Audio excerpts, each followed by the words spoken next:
கல்வி டிவியில் புத்தம்புது நிகழ்ச்சிகளை உடனுக்குடன் பார்த்து மகிழ எமது ஃபேஸ்புக் மற்றும் யூடியூப் பக்கத்தை லைக் செய்யுங்கள். கல்வி தொலைக்காட்சியில் இணைந்திருக்கும் தரம் 2 மாணவர்களுக்கு மீண்டும் ஒரு முறை எனது இனிய வணக்கம்.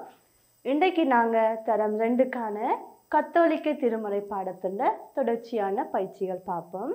நாங்கள் ஏற்கனவே உங்களுடைய கத்தோலிக்க திருமறை பாடத்தில் உங்களோட பாட அலகில் பாட புத்தகத்தில் இருக்கிற ஒவ்வொரு அலகுகளும் படிச்சிருக்கிறோம்.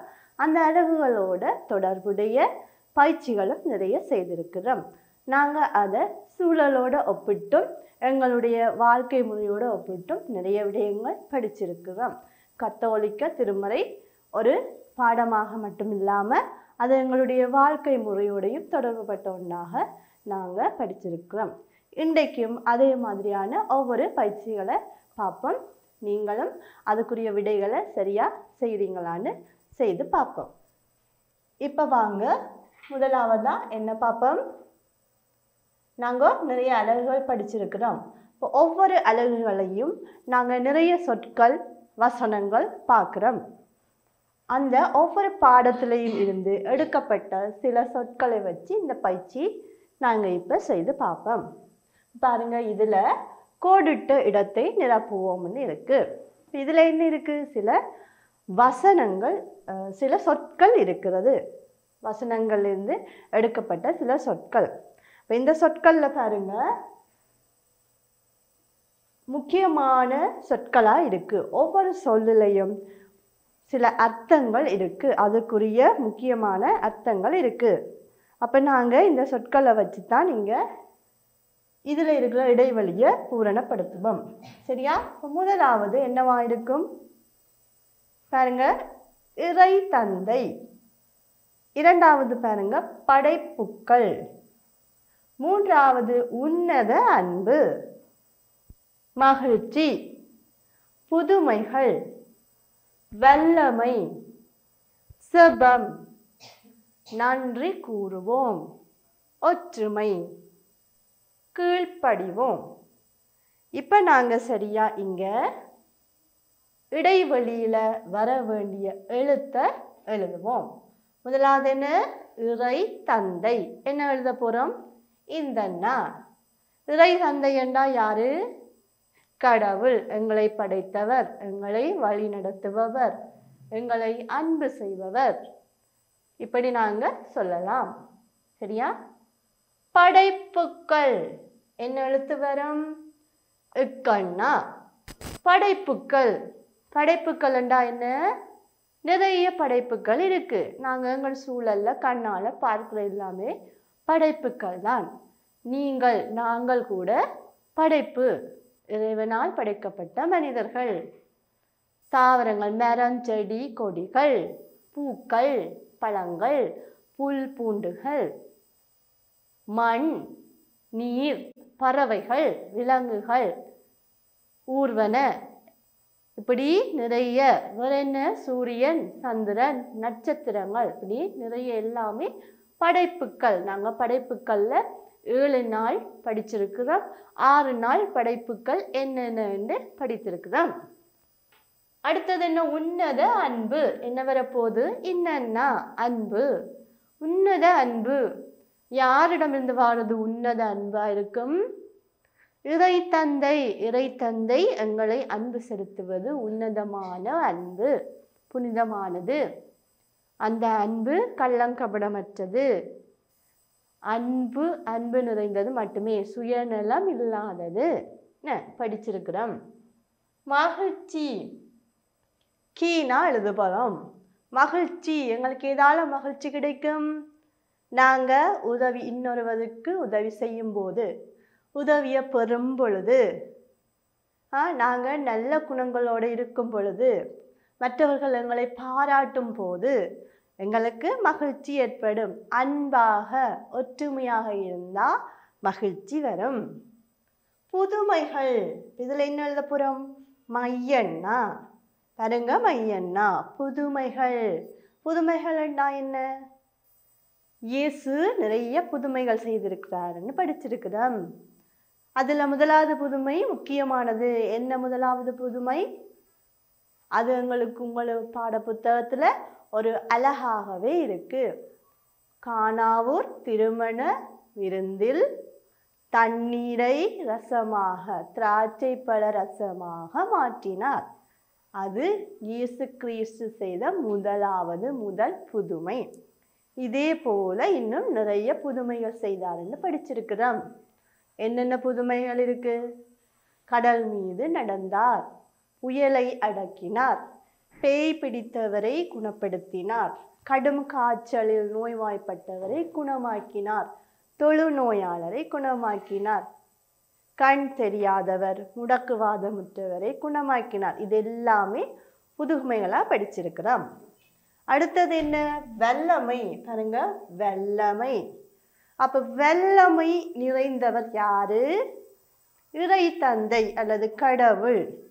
அவர் வல்லமை நிறைந்ததால தான் எங்களை என்ன செய்கிறார்? குணப்படுத்துகிறார், புதுமைகள் செய்கிறார். எல்லாமே வல்லமை நிறைந்தது, வல்லமையால் கிடைக்குது. ஏழாவது என்னவா இருக்கும்? செபம். பாருங்க, பானா எழுத போகிறோம். செபம். செபம் என்றால் என்ன? நாங்கள் ஏற்கனவே படிச்சிருக்கிறோம். செபம் முக்கியமான ஒன்று. இறைவனோட நாங்கள் உரையாடுவதைத்தான் செபம் என்று சொல்லுவோம். அந்த செபம் எப்படி வேணும்? ஒவ்வொரு விதமாக இருக்கலாம். நாங்கள் ஆலயங்களில் சென்று தான் செபிக்க வேண்டும்னு இல்லை. நாங்கள் எந்த இடத்துல இருந்தாலும் செபம் சொல்லலாம். செபத்தை நாங்கள் பாட்டு மூலமாகவும் சொல்லலாம், எங்களுக்கு வார்த்தைகளாலும் சொல்லலாம், மௌனங்களாலும் நாங்கள் செபிக்கலாம். அவங்களோட மனதில் என்ன தோன்றுதோ அதை நாங்கள் முழுமையாக இறைவனிடம் சொன்னால் அது செபம். செபம் முக்கியமான ஒன்று. கண்டிப்பாக நீங்களும் செபிக்க பழக வேணும். நன்றி கூறுவோம். இல்லை என்ன வரப்போகுது? இன்னன்னா நன்றி கூறுவது முக்கியமான ஒன்று. முதல்ல நாங்கள் யாருக்கு நன்றி சொல்லணும்? இறை தந்தைக்கு நன்றி செலுத்த வேணும். ஒவ்வொரு நாளையும் தந்த இறை தந்தைக்கு முதல்ல நன்றி சொல்லுவோம். அதை விட வேறு யாருக்கு நன்றி செலுத்தலாம்? எங்களுக்கு உதவி செய்தவருக்கு நன்றி செலுத்துவோம்.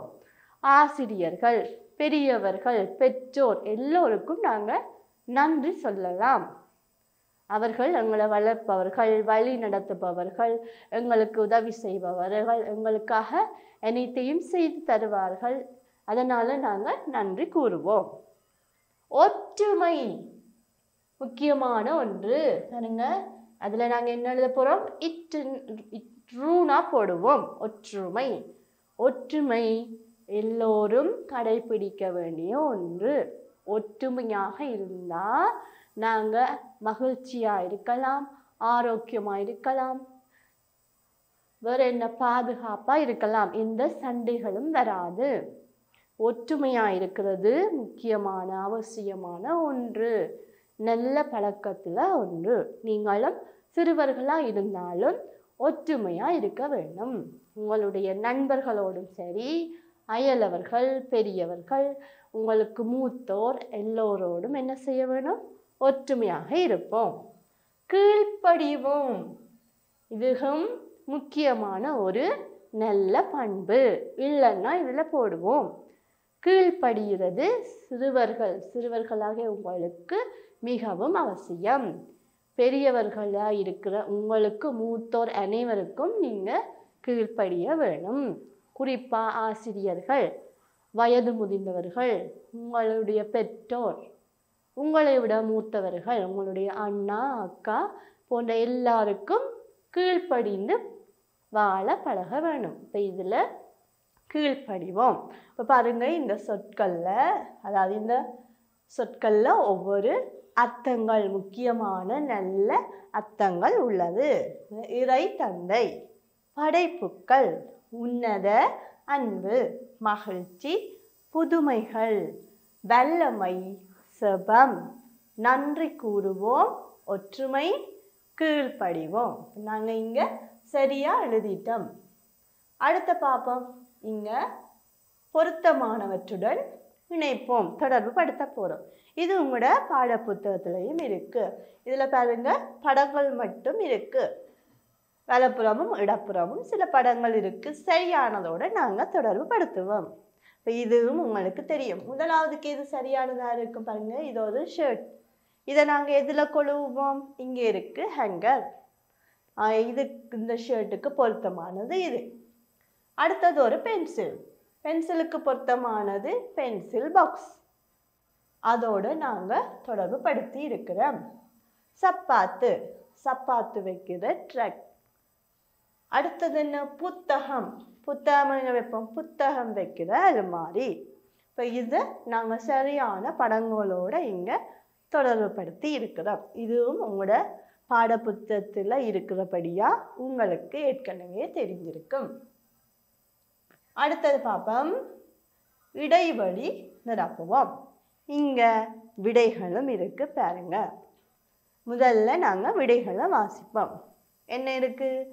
திருப்பலி இருக்கு, அருட்தந்தை, பிள்ளைகளை, மறைக்கல்வி, அருட்சகோதரர்களும். சரியா? இப்போ இதில் என்ன இருக்கு? ஆலயங்கள், வேற என்ன?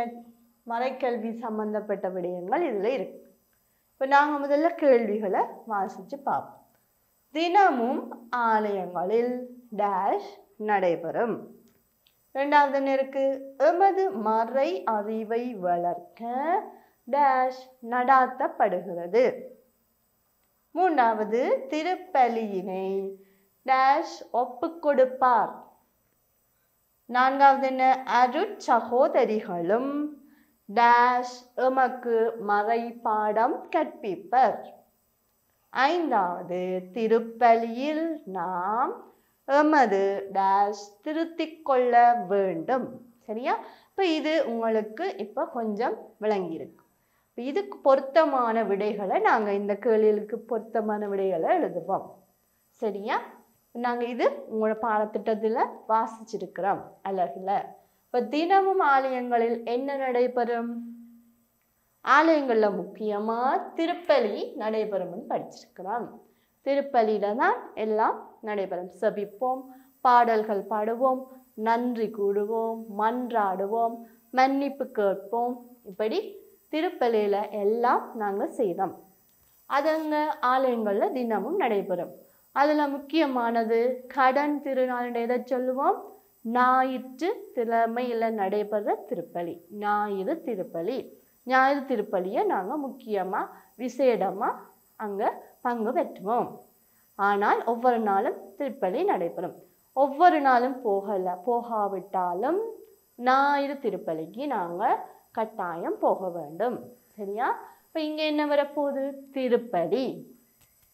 தினமும் ஆலயங்களில் திருப்பலி நடைபெறும். ரெண்டாவது பாருங்க, எமது மறை அறிவை வளர்க்க டேஷ் நடாத்தப்படுகிறது. மறை அறிவுண்டா என்ன?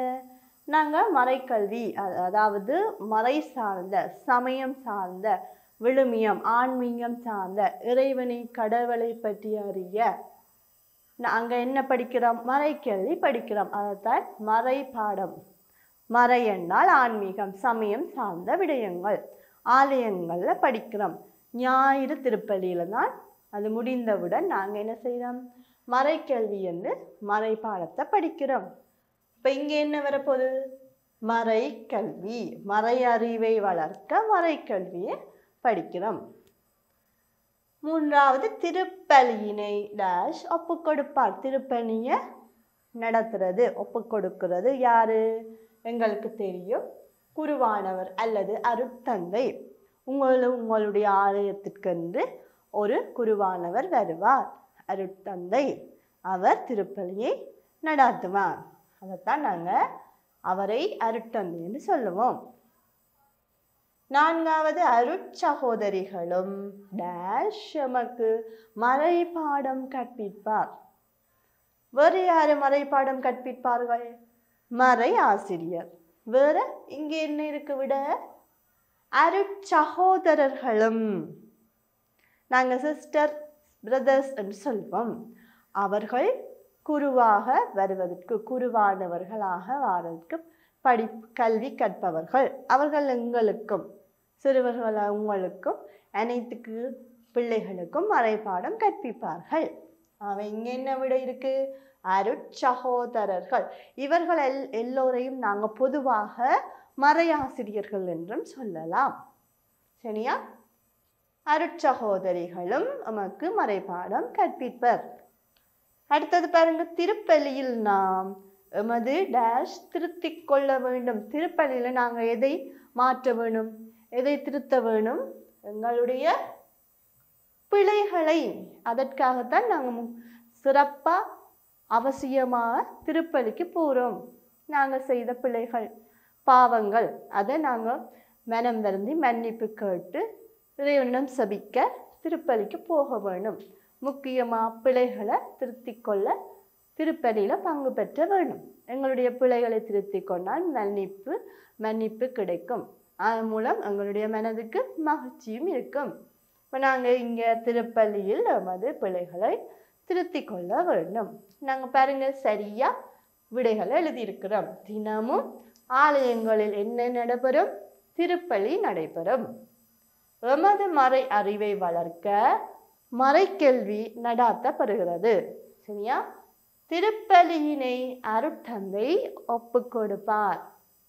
அருட்சகோதரிகளும் அருட்சகோதரர்களும் எமக்கு மறைபாடம் கற்பிப்பர். திருப்பலியில் நாம் எமது பிழைகளை திருத்திக் கொள்ள வேண்டும். முக்கியமானது. அதோட இறைவனுக்கு நன்றி கூறவும் வேண்டும். சரியா? நாங்க இங்க சரியான விடைகளை எழுதியிருக்கிறோம்.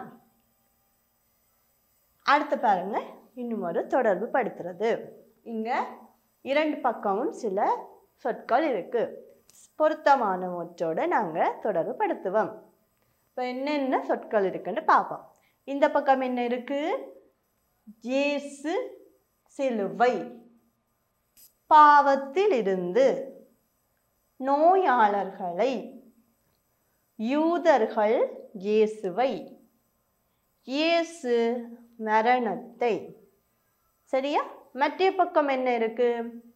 வென்றார், வேதனைப்படுத்தினர், எம்மை மீட்டார், சுமந்தார், குணமாக்கினார். சரியா? அப்ப இங்க பொருத்தமானவற்றோட நாங்க இணைப்போம். முதலாவது என்ன? இயேசு சிலுவை என்ன செய்தார்? சிலுவை சுமந்தார். முக்கியமான ஒரு பகுதி. எமக்காக, எங்களுடைய பாவங்களுக்காக அவர் சிலுவை சுமந்தார் என்று நாங்க படிக்கிறோம். இயேசு சிலுவை சுமந்தார். அடுத்தது பாருங்க, பாவத்திலிருந்து எம்மை மீட்டார். சிலுவை சுமந்து பாவ மன்னிப்பு பெற்றுக் கொடுத்து எம்மை பாவத்திலிருந்து மீட்டார். நோயாளர்களை என்ன செய்தார்? குணமாக்கினார். தொழுநோயாளர்கள், கடும் காய்ச்சலில் இருந்தவர், கண் தெரியாதவர், முடக்குவாதமுற்றவர், இப்படி நிறைய நோயாளர்களை குணமாக்கினார். அதை நாங்கள் புதுமைகள்னு சொல்லுவோம். அடுத்து பாருங்க, யூதர்கள் இயேசுவை வேதனைப்படுத்தினர். அவர்கள்தான் சிலுவை சுமக்க இயேசு மீது குற்றச்சாட்டு செலுத்தி சிலுவை மரணத்தை கொடுத்தார்கள். சிலுவை சுமந்து முள்முடி சூட்டி சாட்டையால் அடித்து துன்புறுத்தினர். இப்ப யூதர்கள் தான் இயேசுவை வேதனைப்படுத்தினர். இயேசு மரணத்தை என்ன செய்தார்? வெற்றி கொண்டார் என்று பார்க்கிறோம். அதைத்தான் நாங்க ஈஸ்டர் பண்டிகை என்று கொண்டாடுறோம். உயிர்ப்பு ஞாயிறு. இறந்து மூன்றாம் நாள் உயிர்த்தெழுந்தார் என்று படிக்கிறோம். உயிர்ப்பு ஞாயிறை நாங்கள் கொண்டாடுறோம். முக்கியமான ஒரு திருவிழாவாக கொண்டாடுறோம் இயேசுவின் உயிர்ப்பு. இப்போ அவர் என்ன செய்கிறார்? சிலுவை மரணத்தில் இருந்து, சிலுவையிலிருந்து மூன்றாம் நாள் உயிர்த்தெழுந்தார். அவே இயேசுவின் மரணம் உயிர்ப்பு முக்கியமாக நாங்கள் கொண்டாடுறோம். சிலுவை மரணத்தை வென்றார். சரியா? இப்போ பாருங்க, இயேசு சிலுவை சுமந்தார், பாவத்திலிருந்து எம்மை மீட்டார், நோயாளர்களை என்ன செய்தார்?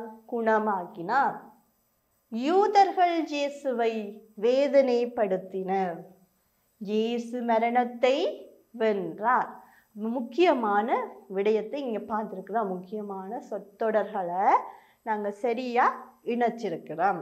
இது எங்களுடைய மறைப்பாடத்தில் முக்கியமான ஒன்று. இயேசுவின் பாடுகள், மரணம், உயிர்ப்பு, இதுதான் எங்களுடைய கத்தோலிக்க திருமறையின் முக்கியமான பகுதி. அடுத்தது பார்ப்போம். இங்கே என்ன இருக்கு? சரி பிழை இடுக. இப்போ பாருங்க 5 கேள்விகள் இருக்கு. சரியானவற்றுக்கு சரியும் பிழையானவற்றுக்கு பிழையும் அடையாளம் இடுவோம். இப்போ பார்ப்போம். நாம் விரும்பியவர்களுக்கு மட்டும் உதவி செய்ய வேண்டும். சரியானதா? நாங்கள் ஆனால் அப்படித்தான் செய்வோம். எங்களுடைய நண்பர்கள், எங்களுக்கு பிடித்தவர்கள், எங்களுக்கு உதவி செய்தவர்கள், இப்படி எங்களுக்கு நாங்கள் சுயநலமாகத்தான் யோசிப்போம். ஆனால் அப்படி நாங்கள் இருக்கக்கூடாது. இது என்ன? பிழையானது. உதவி தேவைப்படுகிற அல்லது உதவி கேட்டு வருகிற எல்லோருக்கும் நாங்கள் கட்டாயமாக உதவி செய்ய பழக வேண்டும். சரி, அப்போ நாம் விரும்பியவர்களுக்கு மட்டும் உதவி செய்கிறது பிழை. இரண்டாவது பாருங்க, பிறர் நமக்கு உதவி செய்யும் போது நன்றி செலுத்த வேண்டும். அது ஒரு நல்ல பழக்கம். நன்றி செலுத்த வேண்டும் என்று சரியானது. சரி போடுவோம். அப்படி நாங்கள் நன்றி செலுத்தினால் அவர்களுக்கு மகிழ்ச்சி ஏற்படும். இன்னும் ஒரு தடவையும் எங்களுக்கு அந்த உதவி கிடைக்கும். அவை நன்றி செலுத்துறது நல்ல பழக்கம். அது கட்டாயம் நாங்கள் செய்ய வேண்டும். நன்றியோடும் இருக்க வேண்டும். அந்த உதவி செய்ததை மறக்கவும் கூடாது. இது என்ன? சரி. மூன்றாவது பாருங்க, பிறருக்கு நாம் உதவி செய்யும் போது மகிழ்ச்சி அடைகிறோம். எப்படி உதவி கிடைக்க மகிழ்ச்சி ஏற்படுதோ அதே மாதிரி இன்னும் ஒருவருக்கு நாங்கள் உதவியை செய்யும் போது எங்களுக்கு என்ன செய்யும்? அவர்கள் எங்களுக்கு நன்றி செலுத்துவார்கள், எங்களை பாராட்டுவார்கள். அப்போ எங்களுக்கு மகிழ்ச்சி கிடைக்கும். அவே மகிழ்ச்சி அடைகிறோம். இன்னும் ஒரு அப்படி நாங்கள் நிறைய உதவிகள் செய்யவும் எங்களுக்கு தோன்றும். அது ஒரு நல்ல பழக்கம். அவை எங்களுக்கு மகிழ்ச்சி கிடைக்கிறது. நான்காவதுன்னு, பலனை எதிர்பார்த்தே நாம் பிறருக்கு உதவி செய்ய வேண்டும். இதுதான் நான் சுயநலமாக செயற்படுறேன்னு சொன்னான். சுயநலம்ன்றது அதுதான். எங்களுக்கு திருப்பி கிடைக்கும், எங்களுக்கு இதால் ஏதாவது நன்மை ஏற்படும் என்று நினைச்சு நாங்கள் உதவியை செய்கிறது. அப்படி நாங்கள் செய்யக்கூடாது. அவே இங்கே அது பிழை. நாங்கள் எந்த பலனும் எங்களுக்கு கிடைக்காவிட்டாலும் பரவாயில்லை, அவர்களுக்கு உதவி தேவை என்றால் உதவி செய்ய வேண்டும். இது என்ன? பிழை. எப்போதும் நாம் பிறருக்கு உதவி செய்யதை விரும்ப வேண்டும். உதவி செய்யும் போது மகிழ்ச்சியா விருப்பத்தோடையும் செய்ய வேண்டும். அதுவும் முக்கியமான ஒன்று. மன நிறைவில்லாமல் விருப்பம் இல்லாமல் அதை செய்யக்கூடாது. அவை இதுவும் முக்கியமான ஒன்று. மகிழ்ச்சியோட, மன நிறைவோட, விருப்பத்தோட அந்த உதவியை செய்ய வேணும். அவை இது என்ன? செய்வதை விரும்ப வேண்டும் என்றதால சரி. பாருங்க, நாம் விரும்பியவர்களுக்கு மட்டும் உதவி செய்ய வேண்டும். பிழை. பிறர் நமக்கு உதவி செய்யும் போது நன்றி செலுத்த வேண்டும். சரி. பிறருக்கு நாம் உதவி செய்யும் போது என்ன செய்கிறோம்? மகிழ்ச்சி அடைகிறோம். அதுவும் சரி. பலனை எதிர்பார்த்தே நாம் பிறருக்கு உதவி செய்ய வேண்டும் என்றது பிழை. சரியா? எப்பொழுதும் நாம் பிறருக்கு உதவி செய்வதை விரும்ப வேண்டும். அதுவும் சரி. அவை இங்கே நாங்கள் உதவி செய்வதை பற்றி படிச்சிருக்கிறோம். இதில் நிறைய முக்கியமான அர்த்தங்கள் இருக்குது. அவை ஒரு உதவியை செய்ய போகிறோம்னா எப்படி அந்த உதவியை நாங்கள் செய்ய வேண்டும். அடுத்ததாக பார்ப்போம். இங்கே ஒரு தொடர்பு படுத்துறது சில சொற்கள் இருக்குது. அந்த சொற்களை நாங்கள் தொடர்பு படுத்துவோம். ஏற்கனவே நாங்கள் படித்த விடயங்கள் தான். முதல்ல இந்த வட்டத்துக்குள்ள இருக்கிறது பார்ப்போம். பாருங்க, அன்பு செய்தார், ஆதி பெற்றோர், 6ஆம் நாள் படைப்பு, சுவையானவை, பெயரிட்டனர், அழகிய தோட்டம். வெளியில என்ன இருக்கு? வட்டத்துக்கு வெளியில இறைவன், ஏவாள், மனிதன், விலங்குகள், பழங்கள், ஏதேன், ஆதாம். சரியா? இப்போ நாங்கள் என்னென்னு தொடர்புபடுத்த போகிறோம்? முதலாவது பாருங்க, இறைவன் என்ன செய்தார்? அன்பு செய்தார். இது சரியானது. அடுத்தது 6ஆம் நாள் படைப்பு. வட்டத்துக்குள்ள இருக்கிறத தொடர்புபடுத்த போறோம். எதுவா இருக்கும்? மனிதன். 6 நாட்கள் படைப்புல படிச்சிருக்கிறோம். அடுத்தது சுவையானவை. என்னவா இருக்கும்? பழங்கள். பெயரிட்டனர். விலங்குகள். அதாவது ஏதேன் தோட்டத்தில் இருந்த பழங்கள் மிகவும் சுவையானதா இருந்தது. அங்க இருந்த விலங்குகளுக்கு ஆதாமும் ஏவாளும் பெயரிட்டனர். ஆதாமும் ஏவாளும் யாரு? ஆதி பெற்றோர். ஆகவே அந்த ஆதாம் ஏவாளின் ஏதேன் தோட்டத்தில் இருந்த விடயங்கள்லாம் நீங்க வந்திருக்கு. அழகிய தோட்டம். அது என்ன? ஏதேன் தோட்டம். அடுத்தது என்ன இருக்கு? ஆதி பெற்றோர். யாரு? ஆதாமும் ஏவாளும். இறைவனால் படைக்கப்பட்ட முதல் மனிதன் ஆதி பெற்றோர். இப்படி நாங்க படிச்சிருக்கிறோம். ஆதாமும் ஏவாளும் ஆதி பெற்றோர். ஆண் ஆதாமாவும் பெண் ஏவாளாவும் படைக்கப்பட்டார் என்று படிச்சிருக்கிறோம். அவை இறைவன் அன்பு செய்தார். ஆதி பெற்றோர் ஆதாமும் ஏவாளும். 6ஆம் நாள் படைப்பு மனிதன். சுவையானவை பழங்கள். பெயரிட்டனர் விலங்குகளுக்கு. அழகிய தோட்டமாக ஏதேன் தோட்டம் இருந்தது. சரி, அப்ப நாங்க இன்றைக்கு உங்களோட கத்தோலிக்க திருமுறை பாடத்துல நிறைய விடயங்கள் படிச்சிருக்கிறோம். ஒவ்வொரு அலைகளை இருந்தும் நாங்க சில பயிற்சிகள் எடுத்து செய்திருக்கிறோம். உங்களோட பாடத்திட்டத்தில் இருக்கிற ஒவ்வொரு சொற்கள்லையும் நிறைய அர்த்தங்கள் அடங்கி இருக்கு. அதை நாங்கள் எங்களுடைய வாழ்க்கை முறையிலையும் கடைபிடிக்க வேணும். இதுதான் நாங்கள் சமய பாடத்தில் படிக்கிற விழுமியங்கள் என்று சொல்லுவோம். சமய பாடம் நாங்கள் சமூகத்தோடு சூழலோடு எங்களுடைய குடும்பத்தோடு வாழ்வதற்கு ஏற்ற முறையில் தான் அமைந்திருக்கும். அவை நாங்கள் இதே மாதிரியான இன்னும் நிறைய பயிற்சிகளை தொடர்ந்து வர வகுப்புகள்லையும் பார்ப்போம். நீங்கள் தொடர்ந்தும் கல்வி தொலைக்காட்சியோட இணைந்திருங்கள். நன்றி. கல்வி டிவியில் புத்தம் புது நிகழ்ச்சிகளை உடனுக்குடன் பார்த்து மகிழ எமது ஃபேஸ்புக் மற்றும் யூடியூப் பக்கத்தை லைக் செய்யுங்கள்.